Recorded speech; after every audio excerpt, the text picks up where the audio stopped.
Oh, hello folks, this is Steve AB4L. Well, I was just entertaining myself before I go to bed. You know, I don't watch television because I don't own one. I don't go to the movies. I don't stream.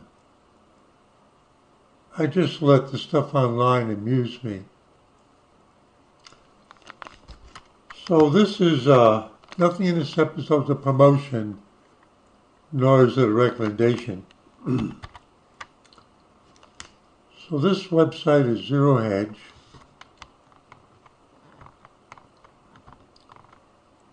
Top Obama DEA official charged with laundering money for Mexican drug cartel. DEA, Drug Enforcement Administration, laundering money for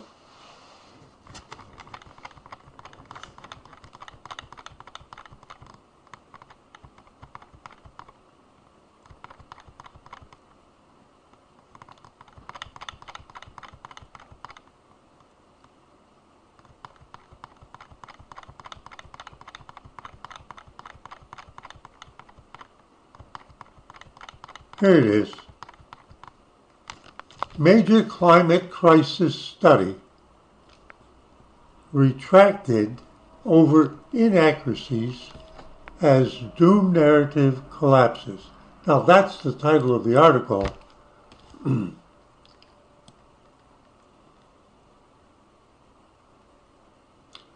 A widely hyped climate doom study published in Nature magazine. It's a British publication. It's one of the top, has been, and continues to be scientific research publisher. In Nature issue in April 2024, and then amplified by left-wing corporate media outlets, CNN, Bloomberg, you name it, desperate to push the green narratives. See, this is the author's opinion, slant. And weirdly obsessed with driving Americans into a state of severe climate shock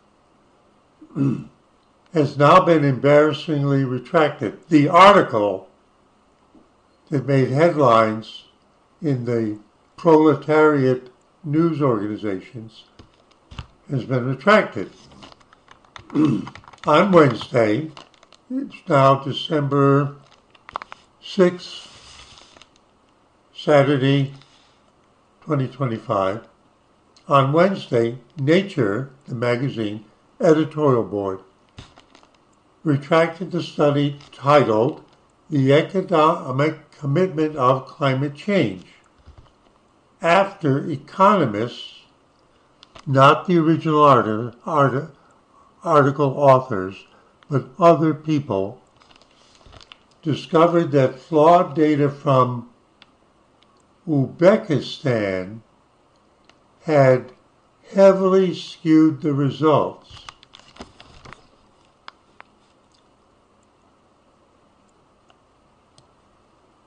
Now, why?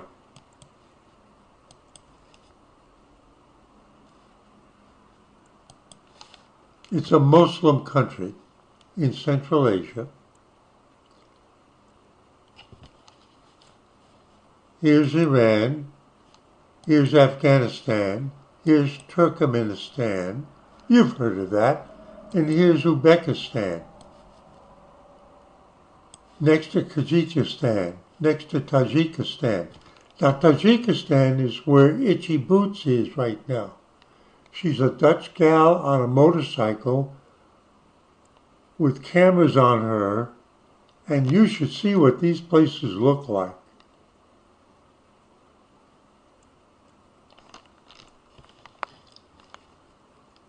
Now, something about the data from Uzbekistan screwed the authors of this article over.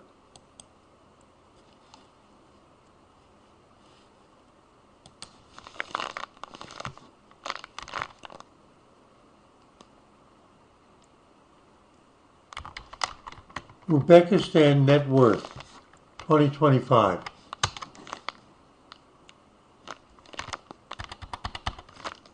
Uzbekistan's economic outlook for 2025 shows strong growth, with estimates placing nominal GDP, gross domestic product, at all of $140 billion. And PPP GDP, whatever that is, as a half a trillion. It's a drop in the bucket compared to the United States. It's a nothing burger country.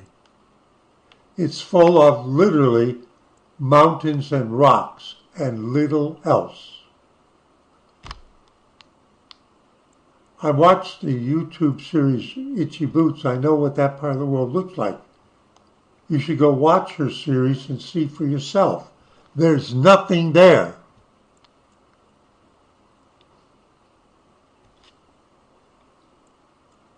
The GDP per capita is projected to reach $3,500. GDP per capita, $3,500.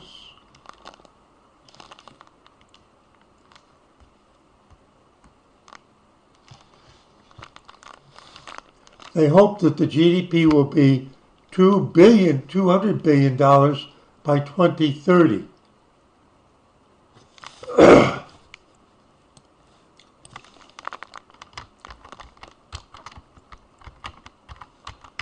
GDP of New York City 2025, 2.44 trillion. That's just New York City. I want to put things in perspective so you understand where we're going.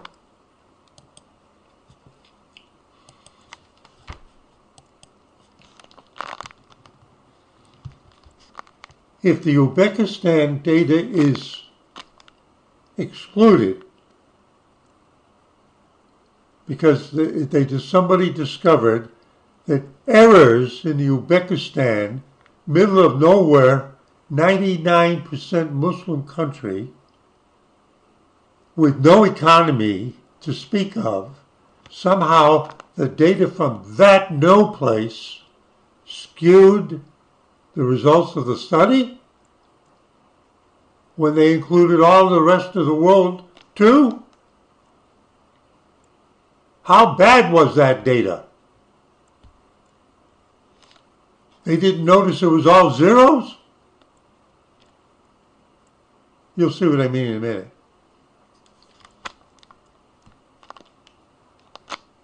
On Wednesday, Nature retracted the study, the economic commitment to climate change, after economists discovered that flawed data from Uzbekistan had heavily skewed the results. If Uzbekistan data were excluded, the paper's eye-popping forecast of a 62% collapse, 62% collapse in global economic output by 2100 under unabated emissions would in fact only fall to 23%. Now that's significant, but 62 falls down to 23% based on a nothing burger rock country that doesn't produce anything except sheep.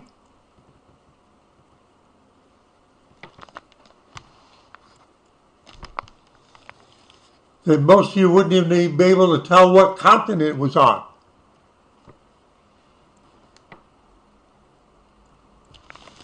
No, that wouldn't have been true for me.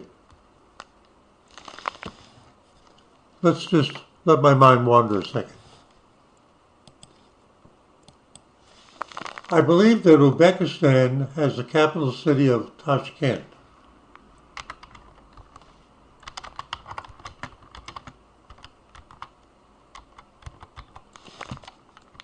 Capital of Uzbekistan is Tashkent.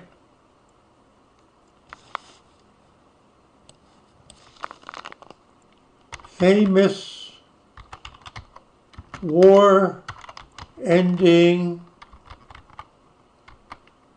conference with Indian premiere in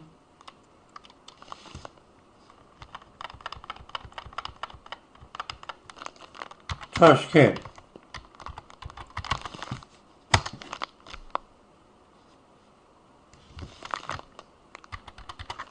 No, I didn't look it up ahead of time.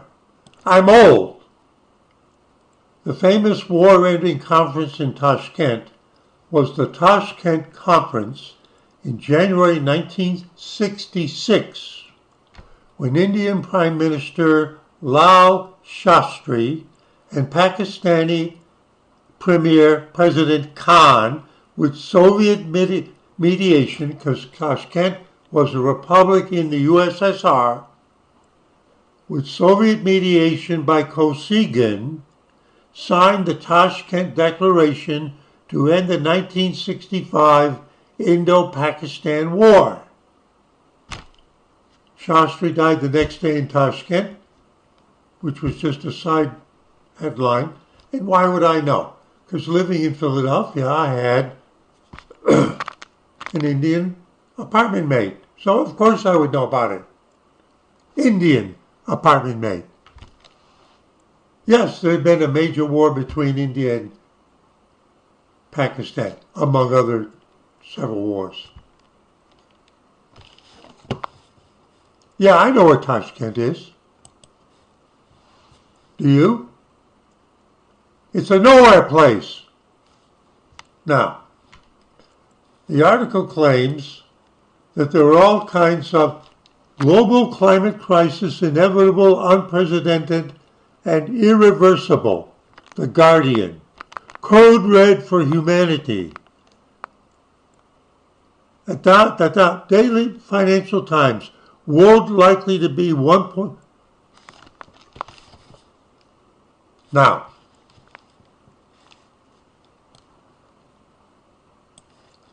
let's just take Nature Retracted study titled that.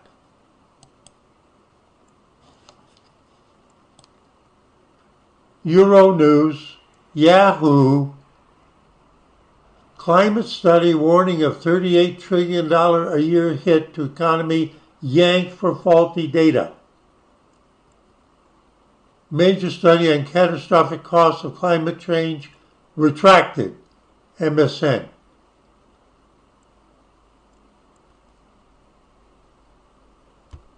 Okay?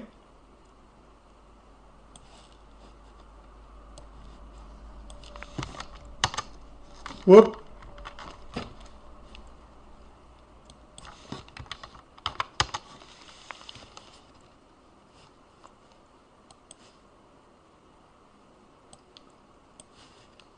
Nature. Retraction note, the economic commitment of climate change. Let's go to Nature magazine online.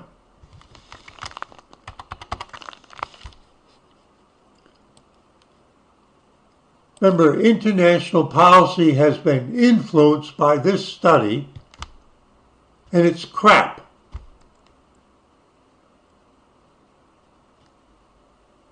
Otherwise, why would it be retracted?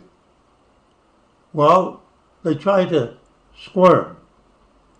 Retraction note, the economic commitment of climate change. It's the name of the article by Maximilian Coates, Anders Lieberman, and Leonie Leinz.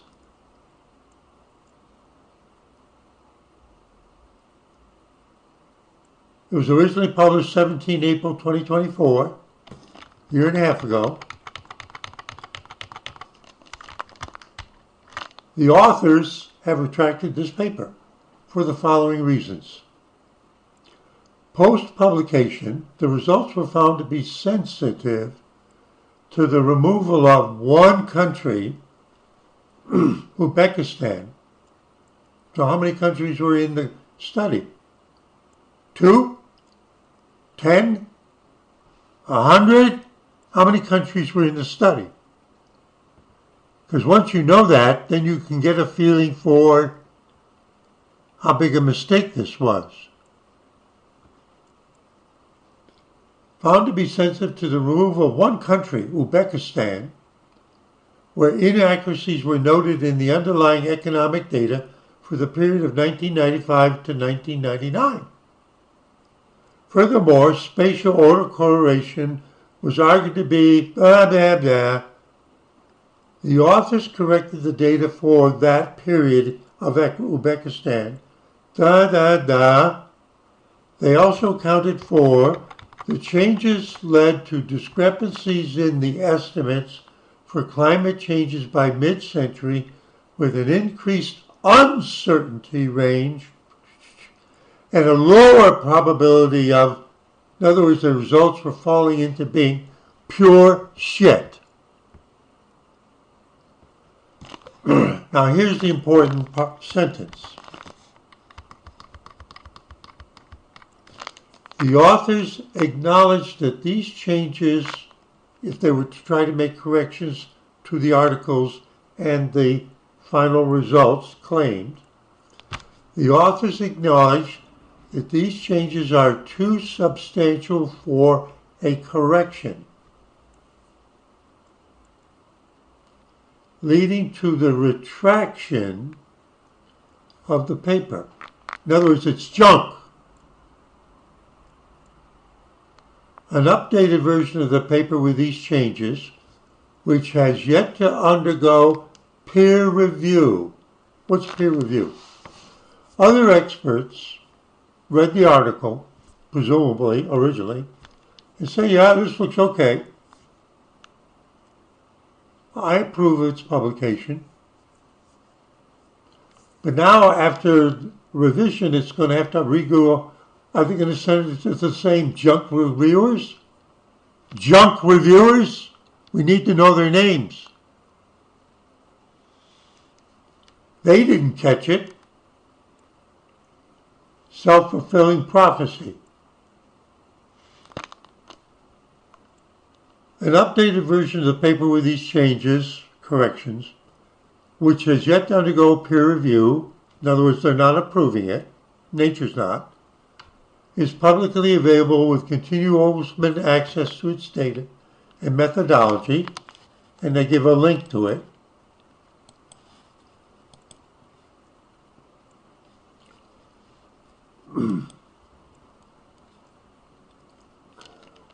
The authors intend to submit a revised version of the paper for peer review if and when published. This retraction note will be updated to include a link to the new publication.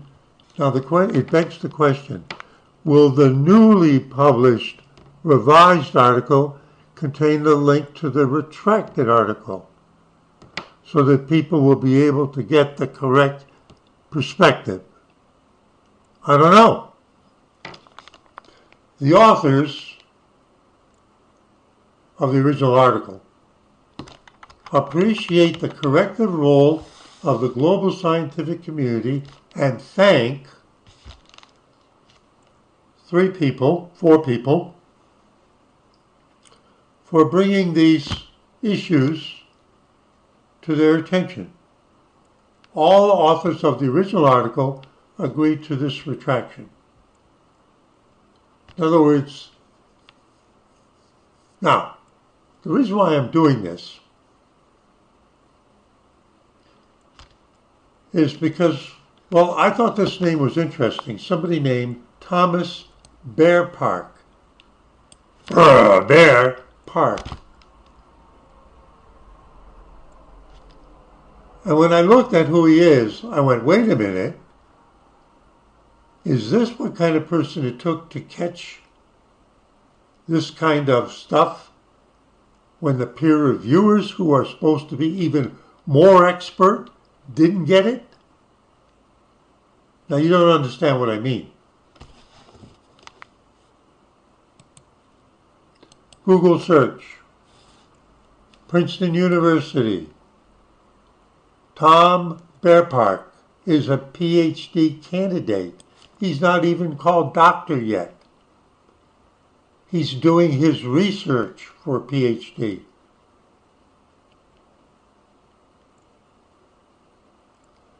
Nature doesn't ask people like that to review articles. They're not qualified yet. Qualified yet. There's a little bit of sarcasm in that. Tom Bearpark is a PhD candidate in science, technology, and environmental policy. And he is advised by Professor Michael Oppenheimer. Tom is a... Oh, wait a minute. He's got his own website. I didn't notice that. Hang on. Here he is. TomBearpark.com. I'm a PhD student at Princeton using econometrics to investigate the impacts of extreme weather and climate change. You can see a summary of research below, or please get in touch if you'd like to discuss anything.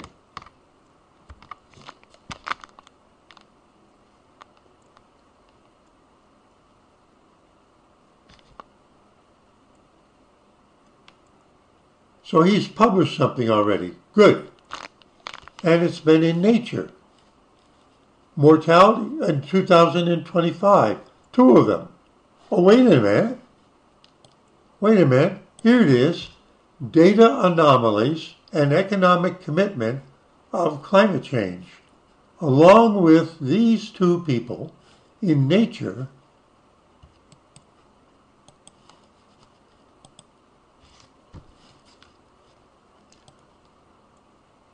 He's the lead author, even though he doesn't have a PhD yet. That's perfectly okay. Starting a long time ago, like back in the 1980s, there was a change in academia where they encouraged doctoral students to publish, rather than write the standard format PhD dissertation, they encouraged them, if possible, to simply publish their significant results and publish those papers as the chapters in your dissertation. So that's what this guy's doing. Data anomalies and the economic commitment of climate change, with 2 co-authors.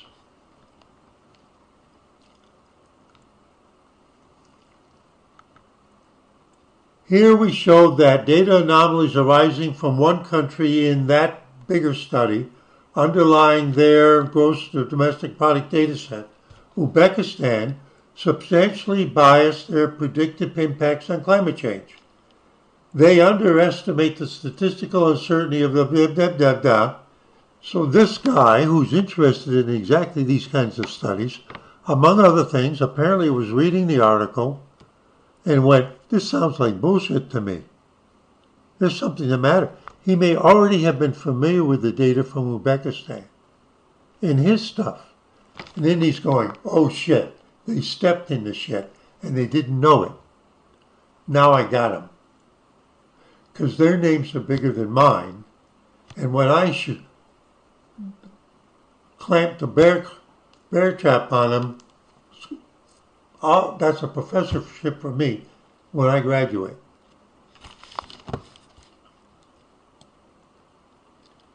So who were the co-authors?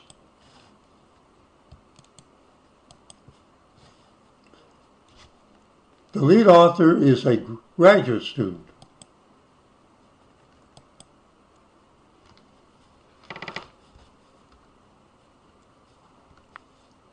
Hang on just a second. I didn't mean to do that.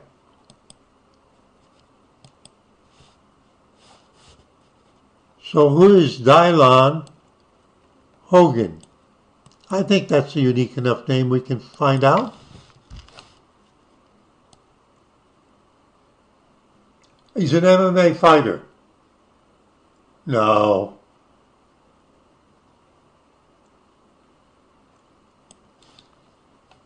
Dylan Hogan, Columbia SIPA, School of International Public Affairs. He's on the faculty. Wait a minute. No, wait a minute. He's a graduate student. He's a 6th year, oh, that's a long time. He's a 6th year PhD student. Oh, so the second author is also a PhD student. Hasn't yet called, you can't call him doctor yet. PhD student in sustainable development. He's broadly interested in issues related to climate change and economic. So maybe they know each other?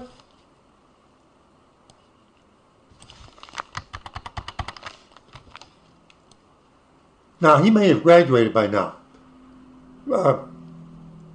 6-year student, usually PhDs are 5 years.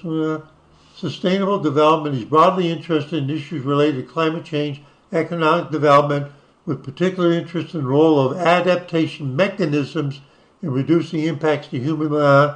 Interested in using remotely sensed data to explore these issues, satellite data.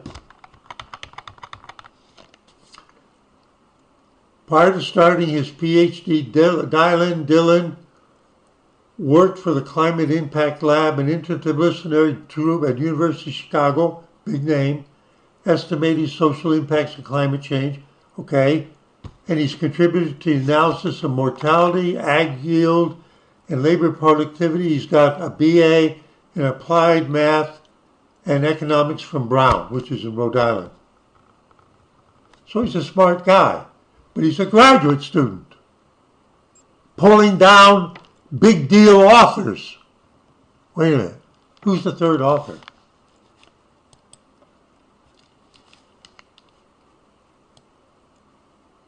Well, that's an interesting name, Solomon Xiang. Kind of sounds Chinese. But what about the Solomon part? Christian Chinese. I'm thinking of people I've known.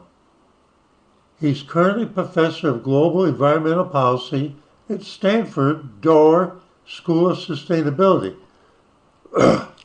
So we've got these three guys in geographically different institutions. Two of them are not yet actually called doctor, and they noticed that there was something wrong with a peer-reviewed Nature article of substantial headline impact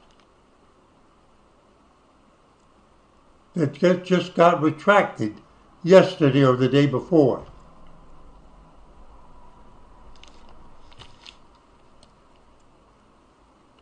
He's an American scientist and economist who directs the Global Policy Laboratory and is a professor of global environmental policy at Stanford.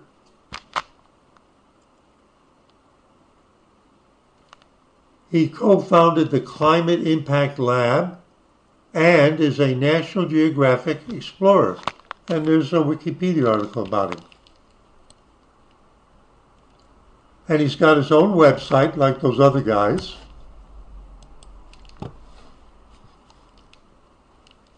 It's called Self-Advertisement, but it also lets you publish what you think without other people standing in the way and impeding you. What's the new stuff? Global economic consequences of climate change. Satellite imagery times machine learning, 115 experiments. Climate change leading to economic collapse. Data anomalies in Coates and others. Here we go.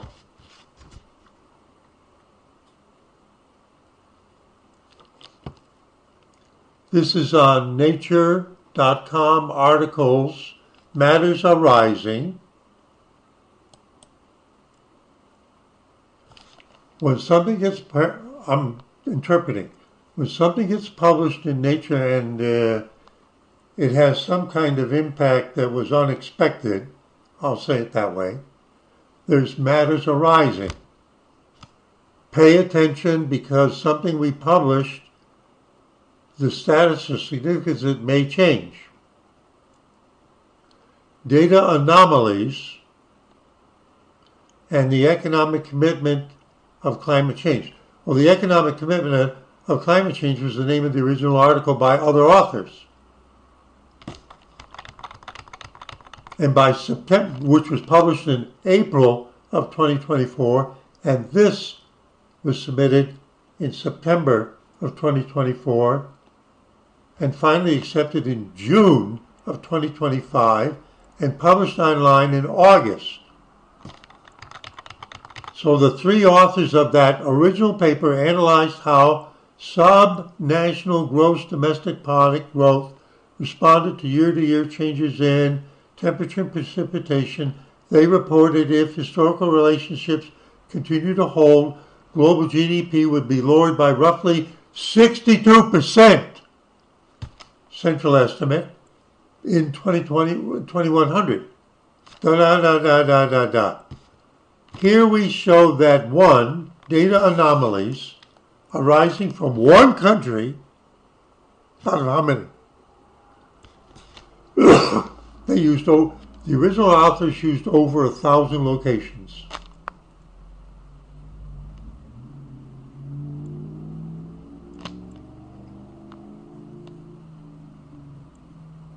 Data anomalies arising in one country, Uzbekistan, substantially bias their predicted impacts to climate change. And those authors underestimate statistical uncertainty.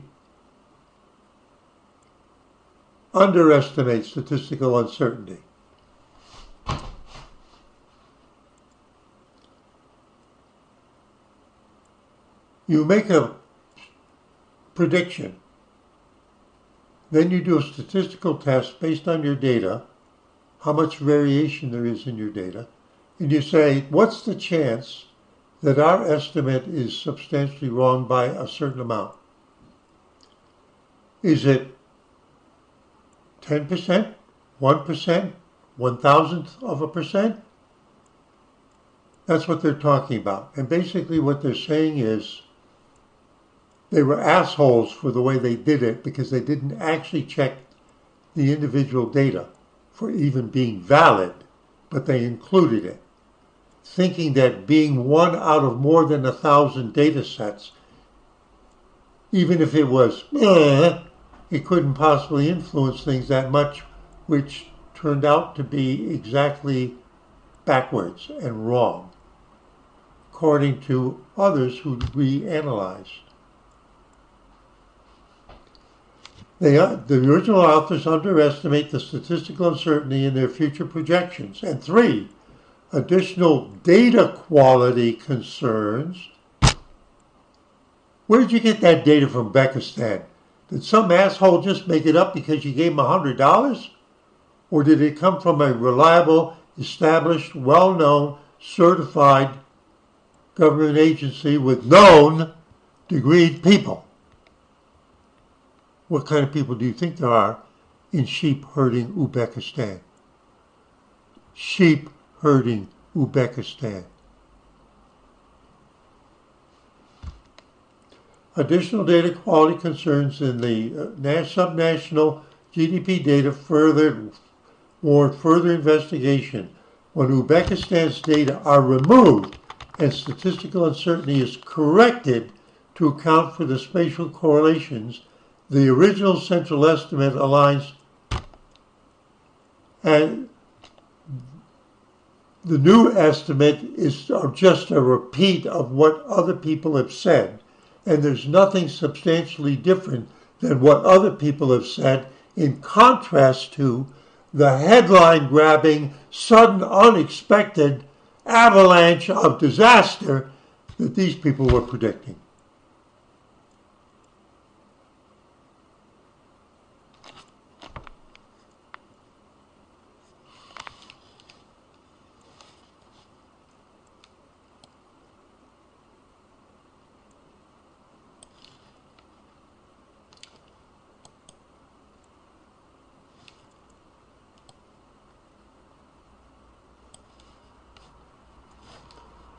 So who is Maximilian Coates?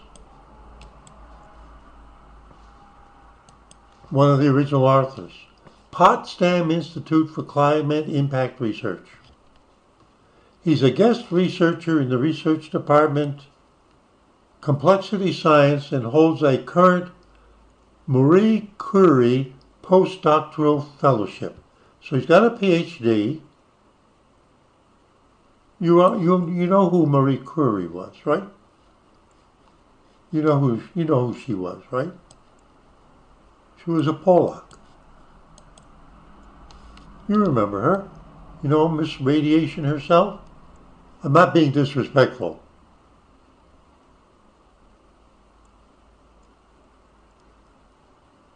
Marie Curie was a Polish and naturalized French physicist and chemist who revolutionized the fields of physics and chemistry through her pioneering research on radioactivity. She was born in Warsaw in 1867 and she died in 1934.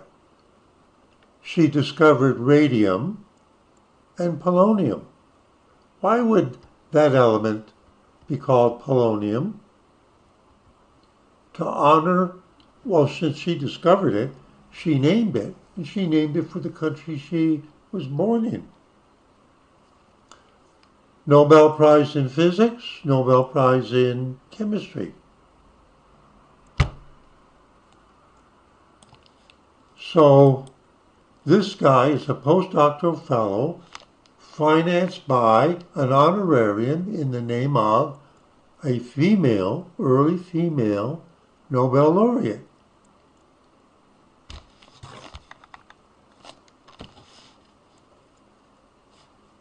Well, you can call him doctor. Now, who's the other guy? Who are the other people? Anders Lieberman.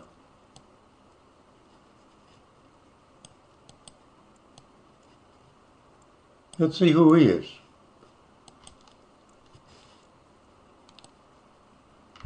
He's got a beard like me. Potsdam Institute, PhD. He is a climate scientist at the Potsdam Institute of Climate Impact and Columbia University. He is a professor of the dynamics of the climate system at Institute for Physics and Astrophysics at the Potsdam Institute. He's originally German-born. And, he got his education in Israel. Or some of it. Yeah. Because Itamar is you know where the Weizmann Institute is, don't you? In Rehovot, Israel, established in 1934.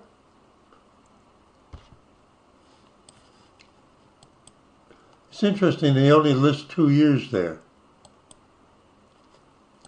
So let's get the last one.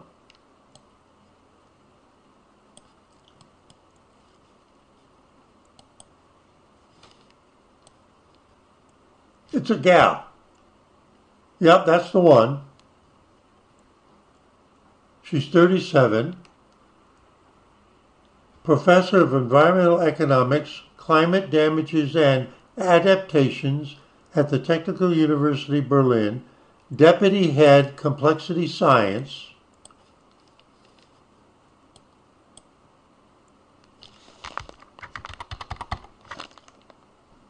Focus on Climate Damages and Adaptation. Deputy Head of the Complexity Science Department and leads the Societal Transition and Wellbeing Lab.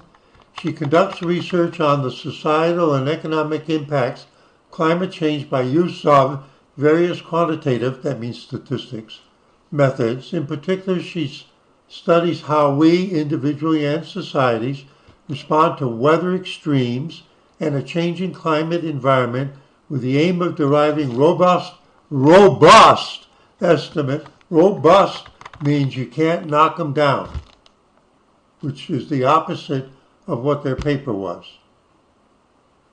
Robust estimates of cost of warming and informing sustainable developmental pathways. Her research has been published in Nature, Science, PNAS, Lancet, da-da-da-da-da-da. Her findings have informed policy and decision makers worldwide. She's a mathematician by training. She earned her PhD at the University of Potsdam, which means she's inbred. It's usually better to go to your final workplace somewhere where you didn't get your degree. Be suspicious of anybody that gets the bachelor's, master's, and PhD at the same place. They're considered to be intellectually inbred, or could be intellectually inbred.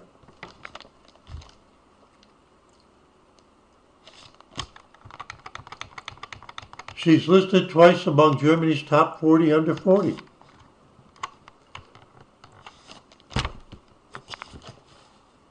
The paper has been retracted because even if you attempt to remove the Uzbekistan data, it so alters the results that it basically, the paper collapses.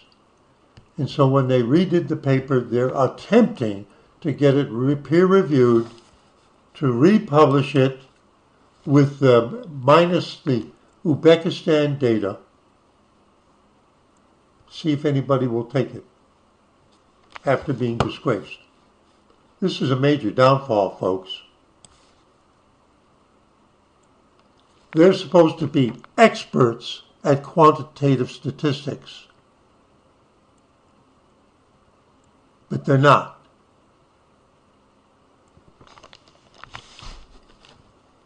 As proved by the article.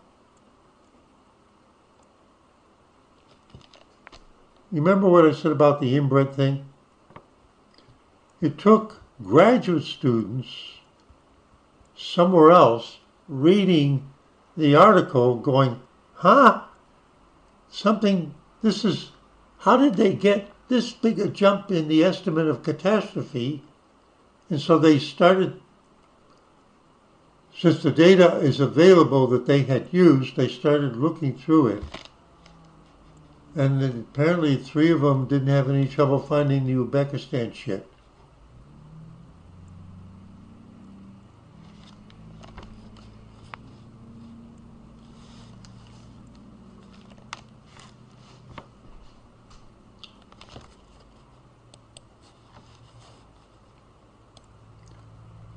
So if you read something like Zero Hedge, where authors might have a strong bias in the way they write the articles and the vocabulary they use, this is a case where if you go and look, they're trying to trumpet loud enough because the original flawed research made headlines. And now they're trying to get people to recall those headlines and to realize that they were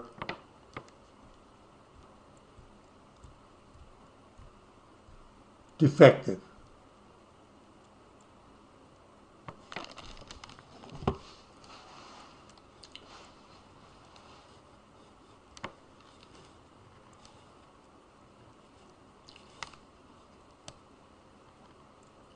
A widely hyped climate doom study published in Nature in April 24 and then amplified by left-wing corporate media outlets.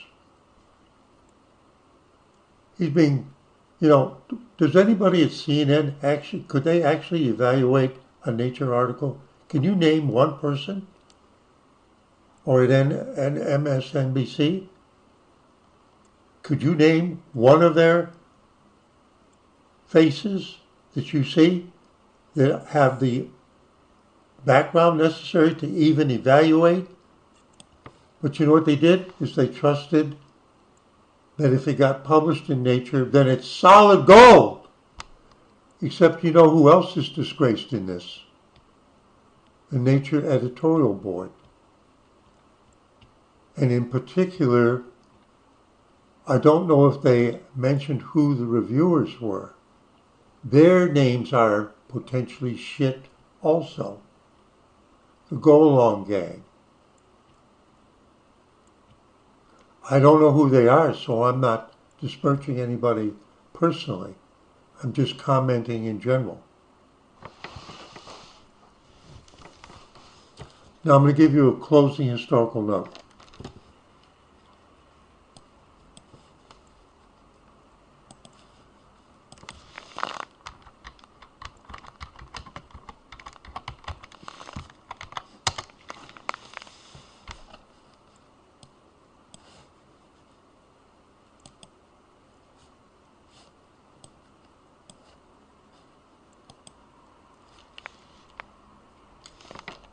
The gal on the left is Barbara McClintock, Nobel Prize, medicine physiology for discovery of what are known as jumping genes, which revolutionized genetics, period. Once people caught on to what it was, she actually discovered looking at corn kernels, color patterns in corn kernels. The person on the right is George Radai, who got out of Hungary during the Hungarian Revolution. That's Missouri. I've been in that room. So when I was working in his lab, one day a prominent researcher, scientific researcher, and politician from Benelux, Belgium, came to visit to discuss with him an article he had published saying that that scientist's article was bullshit. It was bullshit because the results that they found were erroneous and better explained by, now this has to do with plant genetics, seed contamination. Where they thought they were seeing jumping genes, like McClintock, he said the results you got were because those little tiny seeds that you were handling are electrostatic and you contaminated your samples, and when you grew the little plants out and inspected them, they fooled you. And I shook hands with that big Belgian scientist when he came in. Then he went into Radai's office with him, and they had a little discussion, and then he came out and he left. And George Radai didn't change what he had to say. And he had written an article criticizing a proceedings of the National Association of Sciences, PNAS. Nature is English, PNAS is American. Saying that the original article by those guys was bogus. There was also an Australian co-author. He renounced the validity of the article once he saw Radai's criticism, because he realized it was correct.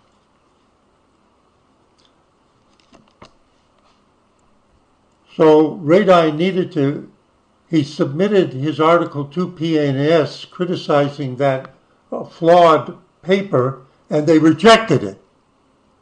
You're not big enough. You're wrong. So Radai then submitted it to a well-known plant genetics journal, but this doesn't have the big name of PNAS. And the editor at that time, being like PNAS, same kind of mentality apparently, said, we can't publish this. They didn't say it's flawed. They said we won't publish it. So Radai took his paper down the hall of Curtis Hall to a guy named Ernie Sears. He said, Ernie, would you read this article? What do you think of it? I submitted it to the journal you co-founded, and they refused to publish it. Can you tell me why? So Ernie read it, and then he wrote a letter to the then current editor of that journal, the genetics journal. And he said, I can't see any reason why you would reject the publication of George Radai's paper. And if you continue to refuse to publish it, you can take my name off the masthead of this journal. Now, what did that mean? He was saying to them, clearly you're rejecting this paper on some reason other than scientific validity. He's an expert. He knows what he's talking about. So why are you rejecting it? Because you're bowing down and kissing the butt of somebody that you think is important? And what did he mean by take my name off the masthead? Well, that particular prestigious Gen X journal originally was founded by Ernie Sears and another person. And if Ernie then would say, you know what, you people are shit now, take my name off of there, that would get around. And then people would say, why would the founding member of that prestigious journal now refuse to be associated with it? There could only be one reason. It's not a science journal anymore. It's an insider's political journal. You understand that?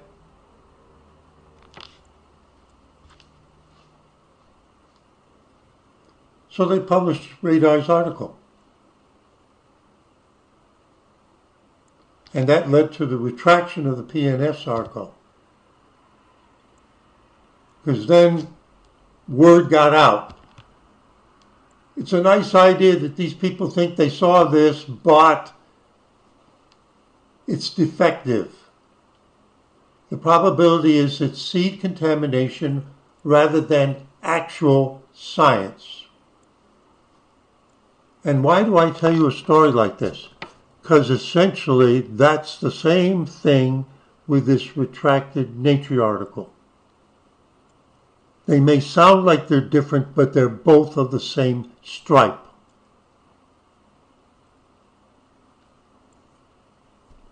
And as I said, aside from the retraction of the paper, there needs to be an investigation of the peer reviewers' integrity and competence, and find out why it was that graduate students would see what was wrong with it, but senior research, prestigious reviewers for Nature didn't see it or suspect it.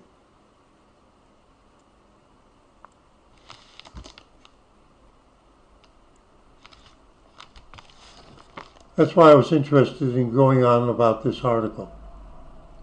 It's not the first time I've seen this kind of major fuck up.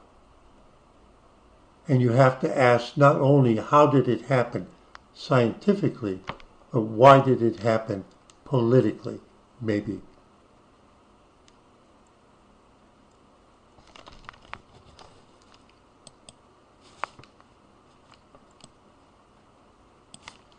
Major climate crisis study retracted over inaccuracies as doom narrative collapses.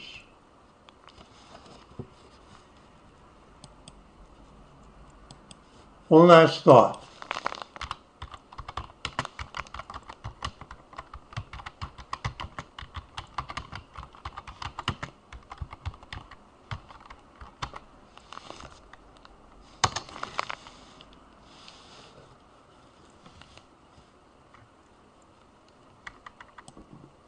Bill Gates has not changed his mind about climate change being a serious problem, but he's calling for a strategic pivot in how it's addressed. He argues that the global climate fight should focus more on improving human welfare, such as fighting poverty and disease, rather than solely on near-term emissions reduction targets, which he believes have been overemphasized, especially by Bill Gates in the past. He also states that climate change will not be a doomsday scenario for humanity, in contrast to that just retracted paper. Do you think there's any relationship there with Bill Gates just recently changing his tune ever so slightly? I wonder. I wonder how much of his pa had been based on that paper. And now he's got to go, oh shit, I need to. You understand what I'm saying? Steve AB4 Remember, I'm an idiot. I'm running my mouth. I have absolutely no idea what I'm talking about. Saying see you in 73.